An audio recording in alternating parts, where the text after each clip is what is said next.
3, 2, 1.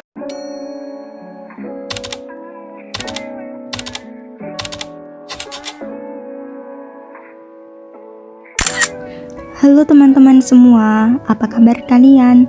Pada kesempatan ini, kita akan belajar bersama mengenai perdagangan antar daerah atau antar pulau.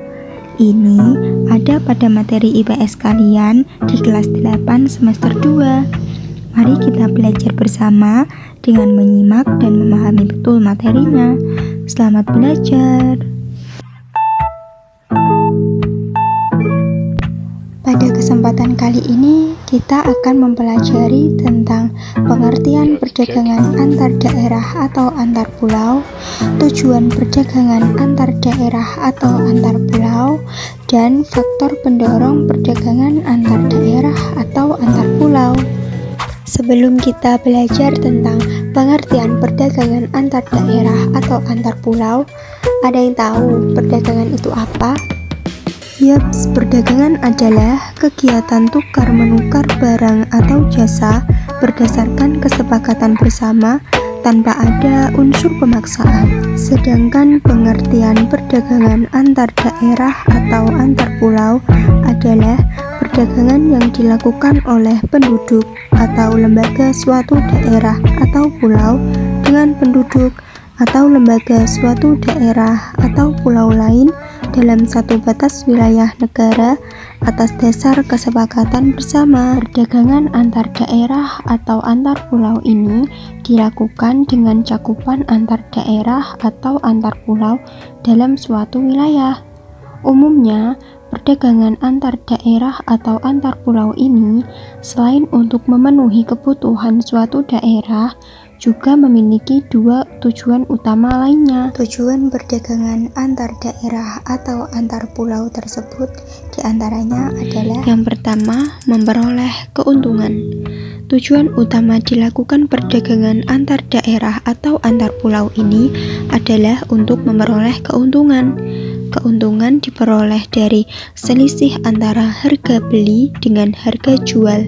Jika barang diproduksi sendiri, maka keuntungan diperoleh dari selisih antara harga jual dan biaya produksi. Yang kedua, memperluas jangkauan pasar.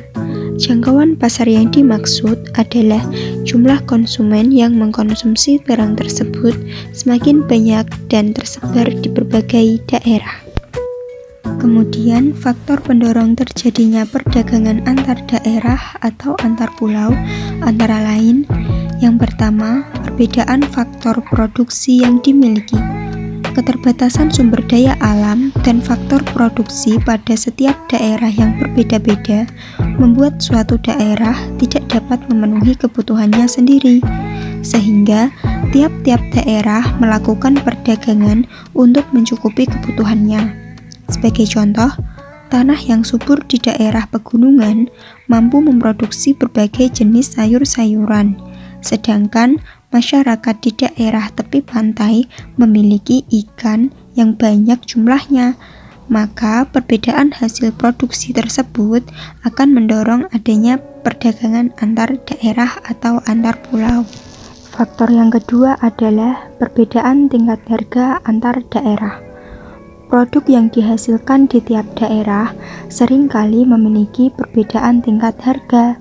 Misal, daerah yang kaya akan buah durian, harga durian pasti lebih murah dari daerah lain yang hanya sedikit memiliki pohon penghasil durian, sehingga mempengaruhi adanya perdagangan antar daerah atau antar pulau. Hal ini bertujuan untuk mencari produk dengan harga termurah. Sekian materi pada kesempatan kali ini.